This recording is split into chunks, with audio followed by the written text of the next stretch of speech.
ከመጸለይ ግን መድከም የለብን። ከመንበርከክ መድከም የለብን። ነገሮች ምንም ያክል ከባድ ሊሆኑ ይችላሉ። በጣም ለሆነ ስኬት አትፈልጉት። በር ዝግትግት ሲል እግዚአብሔር አይባልም። ክፍትፍት ብሎም እግዚአብሔር ሆይ አይምሯቸው ላይ ላለ ጥያቄ አይደለም የሚጸልዩት። ሳቲስፋክሽን ለማግኘት ጸልያለሁ ብሎ ለመርካት አይደለም የሚጸልዩት። እግዚአብሔርን ፈልገው ነው የሚጸልዩት። ያለማቋረጥ ሌሊቱ ሙሉ ይጸልያሉ። በተገናኙ ቁጥር ይጸልያሉ። ዳዊት መሬት ላይ በግንባሩ ተደፍቶ እኔ ማን ነኝ አለው። ቤቴስ ምንድን ነው አለው። ከበግረኝነት የጠራኸኝ። ዳዊት ፈልጎ አገኘው፣ ተፈልገን ተገኘን። ዳዊት እግዚአብሔርን እባክናልኝ አለው። እግዚአብሔር እኛ መካከል እንዲሁ መጣ። ፈልገው ያገኙ አሉ፣ አጠገባቸው መጥቶ ደግሞ ኑ የሚላቸው አሉ። እንደኛ ውስጣችን ያለው አጠገቤን ያለው በሚገኝበት ጊዜ ፈልጉት ነው የሚለው። ቀርቦም ሳለ ጥሩት። እግዚአብሔር ከዚህ ጊዜ የተሻለ ምቹ ጊዜ አይሰጠንም። ወዳጆች በቀላሉ ቤተ ክርስቲያን እንመጣለን። መጸለይ ብንፈልግ በቀላሉ እንጸልያለን። በየትኛውም አጋጣሚ የሚያግዙን ሰዎች አሉ። ከዚህ የተሻለ ጊዜ አይኖረንም። የተገኘልንን አምላክ እንፈልገው። በእውነት ነው የምላችሁ፣ ከሰማያት ሥጋ ለብሶ አቋርጦ ወደ መሬት የወረደ አምላክ፣ አጠገባችን ሰው ሆኖ ያዋራንን አምላክ እንፈልገው። አሁን ምልክት አይደለም እጄ ላይ ያለው መለኮት ነው እኛ ውስጥ ያደረው። እግዚአብሔር በእናንተ ውስጥ ገብቷል። በጣም በጣም በጣም እንፈልገው። ብዙ እንበርከክ። ይሄ ዘመን መጨረሻ ነው። ሰማይና ምድር የሚጠቀለልበት ሰዓት ነው። ዳዊት ይሄ ሁሉ ሀብት እጁ ላይ ያለ፣ ሀብት ብቻ አይደለም ድል እጁ ላይ ያለ። የዳዊት አይነት ጦረኛ በእስራኤል ታሪክ የለም። የትም ይውጣ ድል አድርጎ ይመጣል። በዙሪያው ያሉ ጠላቶቹን በሙሉ ድል አድርጎ ከጨረሰ በኋላ እንደዚህ አለ፣ የእስራኤልን አምላክ እግዚአብሔርን ሄደን ወደ ከተማችን እናምጣ። አሁን ብዙ ሰው ለድል ነው የሚፈልገው። ዳዊት ድል ጨርሶ እግዚአብሔርን ይፈልገው። ሁሉ ነገሩ አልቋል። እግዚአብሔርን ለምንድን ነው የምትፈልገው? ድል አግኝተሃል፣ ድል አለ፣ በልጽጋል፣ ባለጠጋነ፣ ሕዝብ በሙሉ ያንተ ነው። ምንድን ነው የምትፈልገው? ራሱን እግዚአብሔርን። ከድል ጋር የተገናኘ አይደለም። እግዚአብሔር ከማግኘቴ ከማጣቴ ጋር የተገናኘ አይደለም። ቢገለኝም አጠገቤ ቢምጣ። አጠገባቸው ሰው እግዚአብሔር ያለምንም ይፈለጋል ብሎ አልዋረድም ማለት እግዚአብሔርን አክብሬ ለእግዚአብሔር ቅድሚያ ሰጥቼ አልዋረድም። ገና አንቺ በጠራሻቸው በእነሱ ፊት ሁሉ ገና እከበራለሁ። ክብር ለኢየሱስ ይሁን። እና ዳዊትን መጣና አንድ ናታን የሚባል ነብይ ነበር አጠገቡ። አይጥፉ መቼስ እንደዚህ አይነት ሰዎች። ናታን መጣና እንደዚህ አለው፣ ዳዊት አለው፣ አቤት። ከእግዚአብሔር ዘንድ ድምፅ ሰምቻለሁ አለው። ምን ሰማህ አለው። ና እስቲ ልንገርህ፣ ለብቻ ናውጣ አለው። ናታን ለብቻው ለየውና እንደዚህ አለው፣ የሰራዊት ጌታ የእስራኤል አምላክ እግዚአብሔር እንዲህ ይላል አለው። ምን አለኝ ሲለው፣ አክብረኸኛልና አልናከኝምና ከልጆች ዙፋን ላይ የሚቀመጥ አይታጣም አለው። ካንተ ልጆች የሚቀጥል ልጅ በሙሉ ዙፋን ላይ ይኖራሉ አለውና ከልጆች መካከል ምናልባት ቢበድሉኝ አላው እየቀጣሁ መልሳቸዋለሁ እንጂ አልቆርጣቸውም። ለምን? አክብረኸኛል። በዚህ ጊዜ ላል ዳዊት ተመስገን፣ አዎ ድሮም ይገርምሃል ብዬ ነበር አላለም። ወደ እግዚአብሔር የቃል ኪዳን ታቦት ወዳለበት ወደ መገናኛው ድንኳን ሄደና ይላል፣ ዳዊት መሬት ላይ በግንባሩ ተደፍቶ እኔ ማን ነኝ አለው። ቤቴስ ምንድን ነው አለው። ከበግረኝነት የጠራኸኝ ደግሞ ንጉሥ ማድረግ ሳያንስህ ስለ ትውልዴ አለው። ንግስና ለእኔ መሆኑ ገርሞኝ ሳልጨርስ ከቤት ንጉሥ አይጠፋም አልከኝ፣ አመሰግንሃለሁ አለው። ስሙኝ፣ እግዚአብሔር ከዳዊት ቤት ንጉሥ አላሳጣም። እግዚአብሔር የዳዊትን ዙፋን ለዘላለም አረገው። እግዚአብሔር የዳዊትን ዙፋን የ40 ዓመት አላረገውም። ጌታ ኢየሱስን በዳዊት ዙፋን ላይ ይቀመጣል አለው። ክብር ለኢየሱስ ይሁን። ይሄ ዙፋን አለው። አዎ መዝሙር 89 ዙፋንህን አለው። እሺ አለው፣ ላረግልህ ነው አለው። ምን? ለዘላለም አለው። እንዴት ሲለው በሰማያት ዕድሜ ልክ ይሆናል ዙፋንህ አለው። የዳዊት ዙፋን ነው በሰማያት ዕድሜ ልክ ይሆናል አለውና ቀን እንደ ፀሐይ ሌሊት ደግሞ እንደ ጨረቃ ነው የሚሆነው ያንተ ዙፋን አለው። ሰማያት ቢያልፉ ዙፋኑ ይቀጥላል አለው። ዳዊት 40 ዓመት ነው የነገሰው። የሚቀጥለውም ልጁ ምናልባት 40 ዓመት ይመስለኛል። በሰማያት ዕድሜ ልክ ዙፋን ያለው እኮ ኢየሱስ ነው። ካንተ ይመጣል አለው። ለገብርኤል ለማርያም መጥቶ የነገራት እኮ የምስራች ከአንቺ የሚወለደው አለና ቅዱስ የእግዚአብሔር ልጅ ነው አላት።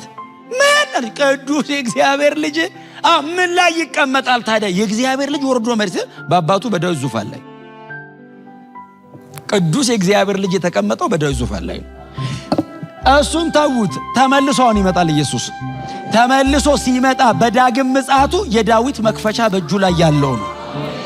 ሰከንድ ካሚንግ እንኳን ዳግም ሲመለስ ራሱ ከከፈተ የሚዘጋ የሌለው ከዘጋ የሚከፍት የሌለው የተባለው ሁሉን የሚችል የመጨረሻውን ስልጣን የተጎናጸፈው ኢየሱስ ራሱ ሲመጣ አሁን የመጨረሻውን ስልጣን ኤክሰርሳይዝ የሚያደርገው በዳዊት ነው።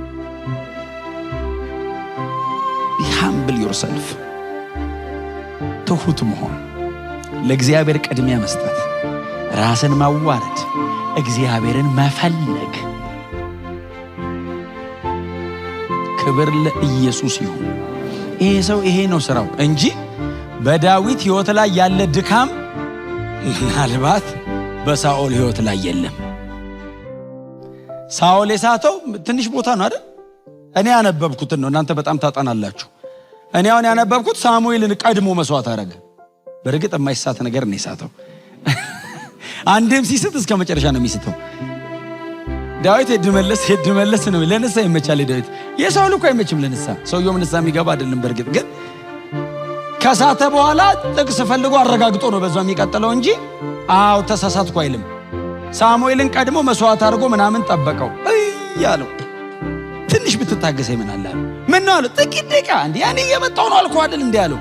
አረ ዘገየብኝ፣ ህዝቡም እኮ እየተበተነ ነው፣ ፍልስጤማውያን ሊገሉን ነው ሲለው ትንሽ ታገሰኝ ቢሆን ኖሮ እግዚአብሔር መንግስትን ለዘላለም እኮ ሊያጸናል ነበር አለው። በስመ አብ ታይሚንግ ትንሽ እንደው 15 ደቂቃ በተጠብቀኝ እኔ ደርሼ ሰውቼ ቢሆን ነው የዳዊት ዙፋን የሚባለው የሳኦል ዙፋን ተብሎ መሲሁ በዚህ በኩል ነበር። ለጥቂት አለው መንግስት ሊጸና ነበር አለ እና ሲለው በቃ ዛሬ ተቀደደ አለው እና መውረድ ነው። ከ40 ዓመት በኋላ ታሪክ አይኖርም አለው። ሳኦል ከዛ ውጪ የበደላቸው የተወሰኑ ቦታዎች አሉ። አጋግን ይዞ መጣ ምናምን። ዳዊትስ አይቆጠርም የዳዊት ብዛቱ። ሰውዮስ አጥፍቶ እግዚአብሔር ስር ይመጣል።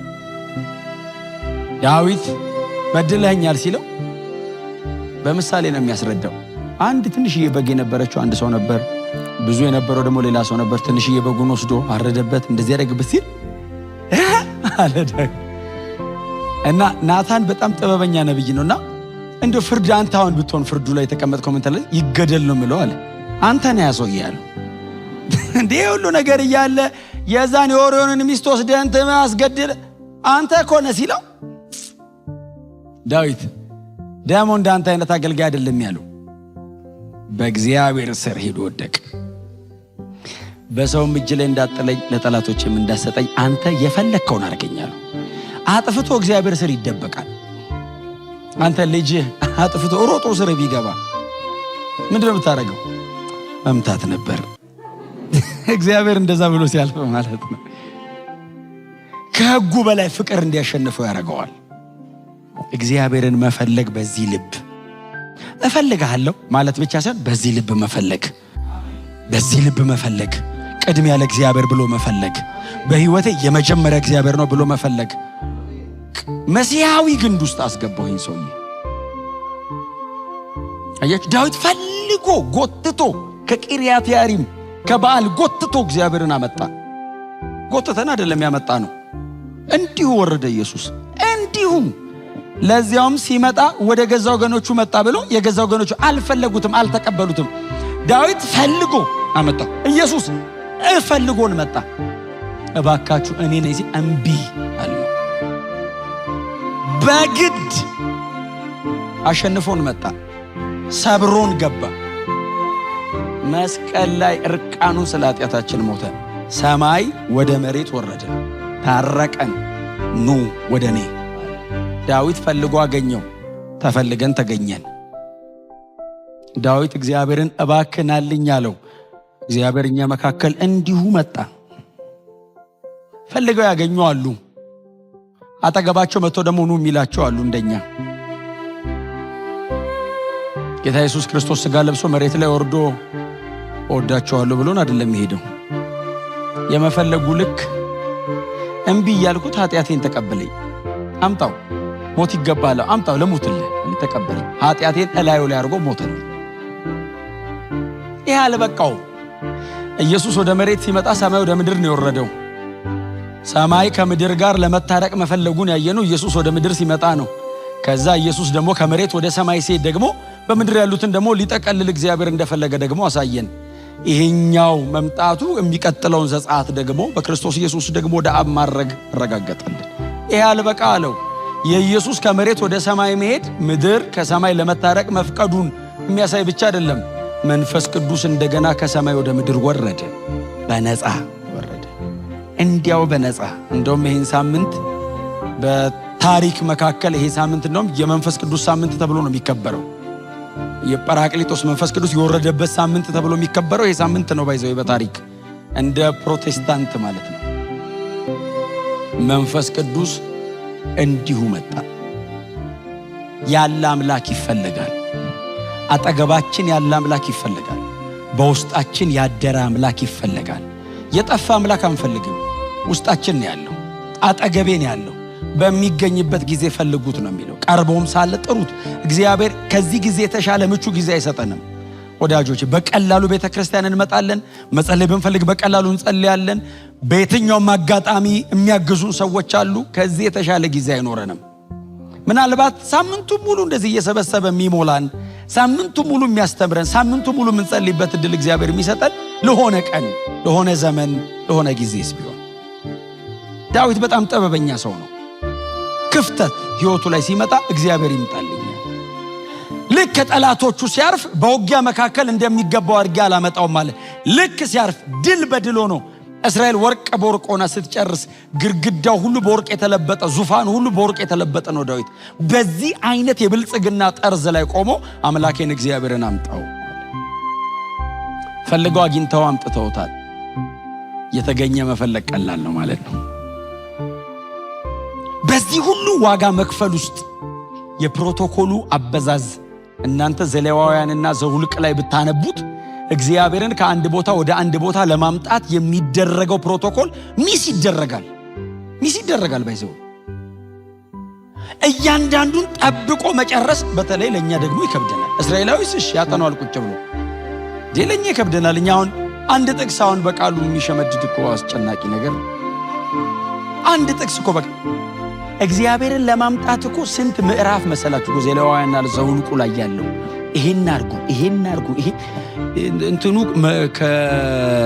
የእንጨት አያያዝ፣ እንጨቱ የሚገባበት ቦታ፣ ታቦቱን በምን ያህል ሜትር ይዘው እንደምትሄዱ ሁሉ አለ። እንዴት አይነት አስቸጋሪ መሰላችሁ ይዞ ለመንቀሳቀስ። እሷ ሚስ ተደረገች ማለት እንደ ኦዛ ነው። አዲስ ኪዳንስ የኢየሱስን ደም ብሎ ይሄንን ሁሉ ሕግ እግዚአብሔር አጠፈው። የኢየሱስ ደም አለ ብሎ አጠገብ ልቀመጥና ከቦታ ቦታ ይዘኝ ሂድ እኮ አይደለም፣ ገብቼ ልኑር ነው ያለው። እንደዚህ ነገር ቀሎ ሲመጣ አክብሮ መያዝ ነው። በጣም ቀሎ ነው ይመጣልን። የኢየሱስ ደም አለ በነፃ እንዲያው ኃጢአተኛ ወንበዴ የሆነው ጥላውን ውስጥ የኢየሱስን ደም እግዚአብሔር አይቶ ገብቻ አድራለዋል። ይኸውላችሁ እዚህ ላይ እኮ ኦዛ ከብዙዎቻችን አንጻር እዩት እስቲ። ኦዛን ስተት ነው ስተት አይደለም። የኦዛ ስተት የኢየሱስ ደም መሃል ላይ የለም። እንዴት ይታገሰው? ያዝ ሲያደርገው መጣው። አሁንስ ምንም ብንሆን የልጄ ደም አለ። አያ አጠገብ አይደለም። ይሄ እኮ ደግሞ የቃል ኪዳኑ ታቦት እኮ ባይዘው እግዚአብሔር አይደለም። እግዚአብሔርማ ዘላለማዊ አምላክ ነው። በኪሩቤል ላይ የሚቀመጠው የእግዚአብሔር የቃል ኪዳን ታቦት ነው። እግዚአብሔር በሕዝቡ መካከል ለማደሩ ምልክት ያደረገው ነው። ይሄንን ምልክት ይዘ መሄድ አይቻልም ነው የምልህ። አሁን ምልክት አይደለም እጄ ላይ ያለው መለኮት ነው እኛ ውስጥ ያደረው። እግዚአብሔር በእናንተ ውስጥ ገብቷል። በጣም እንፈልገው። ብዙ እንንበርከክ፣ ብዙ እናጥናው፣ በጣም ብዙ እናጥናው ይሄንን መጽሐፍ። ብዙ ሳንታገል ብዙ ከሰራ ጥቂት ደግሞ ጊዜ ብንሰጠው፣ ጥቂት ብንጸልይ፣ ጥቂት ደግሞ ብንጠጋው ይሄ ዘመን መጨረሻ ነው። ሰማይና ምድር የሚጠቀለልበት ሰዓት ነው። ከነዚህ ሰዎች ይልቅ እኛ ልንፈልገው ይገባል። ክብር ክብር ለኢየሱስ ይሁን። አይምሯቸው ላይ ላለ ጥያቄ አይደለም የሚጸልዩት። ሳቲስፋክሽን ለማግኘት ጸልያለሁ ብለው ለመርካት አይደለም የሚጸልዩት። እግዚአብሔርን ፈልገው ነው የሚጸልዩት። ያለማቋረጥ ሌሊቱ ሙሉ ይጸልያሉ። በተገናኙ ቁጥር ይጸልያሉ። መጽሐፍ ተገናኙ የሚል ካለ ለትምህርት ለጸሎትና ማዕድን ለመቁረስ ነው የሚገናኙት። መቼ ነበር? በየቀኑ ነበር የሚገናኙት። በቤተ መቅደስ ሁሌ ይሰበሰባሉ።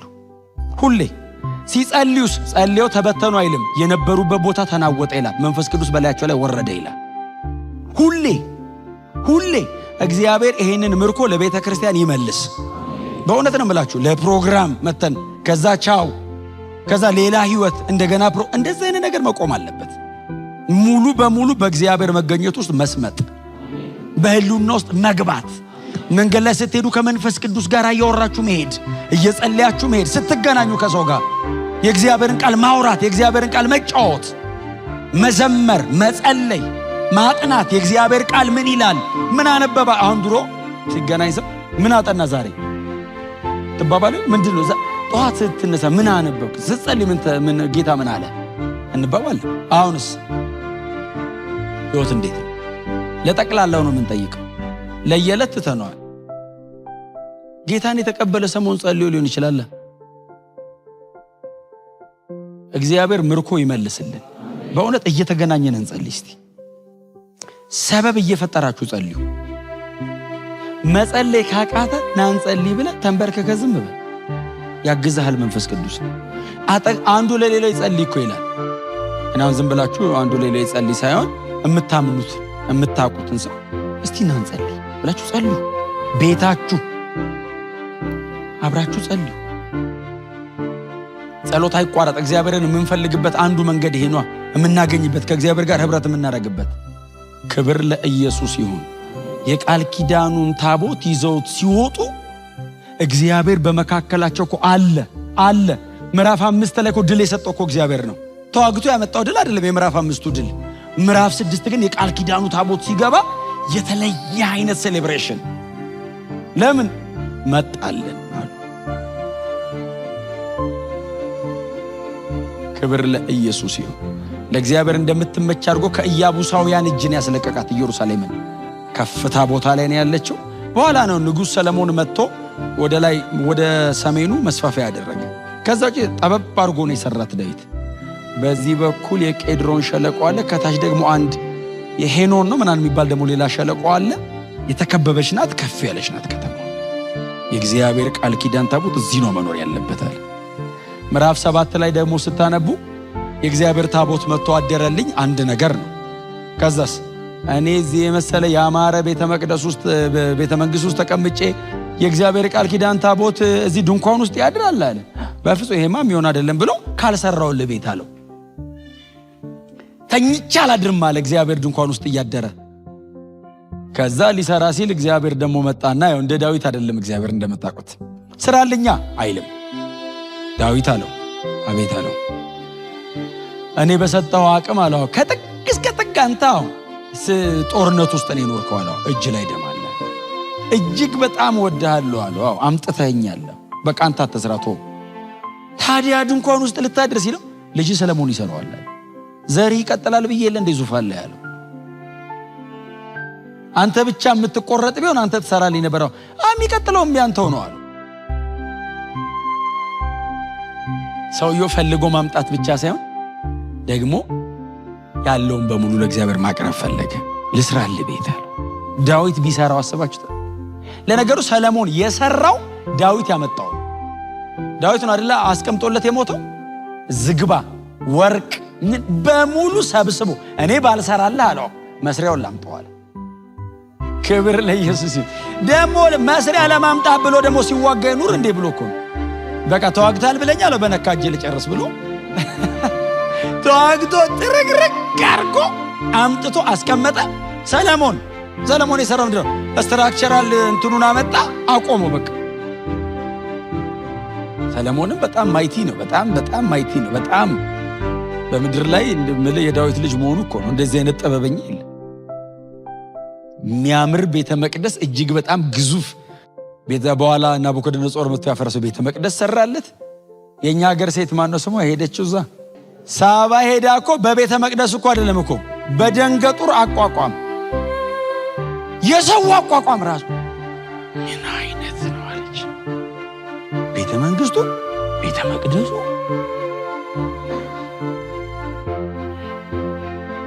ዳዊት ፈልጌ አምጥቼሃለሁ ተገኝተህልኛል ብቻ ሳይሆን የመጨረሻ የክብርንም ስፍራ ደግሞ እባክህ ልገንባልህ አለው። እግዚአብሔር ለዳዊት የነገረው ነገር ምንድነው? አትሰራልኝም። ድሮም ቢሆን እኔ ልብ ውስጥ ነው የምቀመጠው ነው። ለእግዚአብሔር ሁነኛ ቦታ በጣም ትልቅ ካቴድራል አይደለም፣ በጣም ቆንጆ አዳራሽ ለኛ መቀመጫ። እግዚአብሔር እዚህ ውስጥ ነው የሚቀመጠው። እግዚአብሔር ከድንጋይ ወጥቶ ሰው ውስጥ እንደሚገባ ነው የነገረው።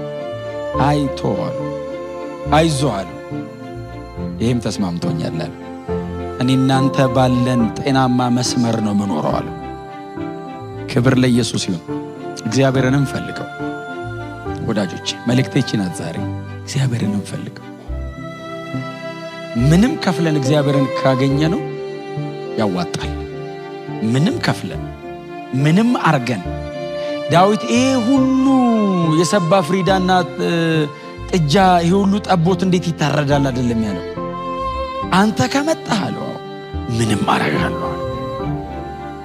ክብር ለኢየሱስ ይሁን። እግዚአብሔርን እንፈልገው። በነፃ መጥቷል። በክርስቶስ ኢየሱስ በኩል አጠገባችን መጥቷል። የክብር ተስፋ ሆኖ በሁላችን ውስጥ አድሯል። የተገኘልንን አምላክ እንፈልገው። በእውነት ነው የምላችሁ፣ ከሰማያት ሥጋ ለብሶ አቋርጦ ወደ መሬት የወረደ አምላክ፣ አጠገባችን ሰው ሆኖ ያዋራንን አምላክ እንፈልገው። ምናልባት እንግዳ ሆኖ የመጣ ሰው ካለኛ መካከል፣ ምናልባት በተለያየ አጋጣሚ ሰምታችሁ የመጣችሁ እንግዶች ካላችሁኛ መካከል እግዚአብሔር አለ። በክርስቶስ ኢየሱስ በኩል የተገለጠ አምላክ አለ። በመስቀል ላይ የፈሰሰው ያ ደም የጥሪ ደም ነው፣ የሚናገር ደም ነው። ከአቤል ደም በላይ ይናገራል። ኑ እንታረቅ የሚል ደም ነው። እፈልጋችኋለሁ የሚል ደም ነው። ፈልጎ የፈሰሰ ፈልጎ የቀረበ ፈልጎን የሞተ ጌታ አለ። ለዘላለም የእርሱ ብቻ ሊያደርገን። ይሄ ወንጌል የመጨረሻው ነው። ከዚህ ውጭ ሌላ ወንጌል የለም። የሚሻሻልም የሚሰራም ሌላ የመስቀል ሥራ የለም። ኢየሱስ ጨርሶታል።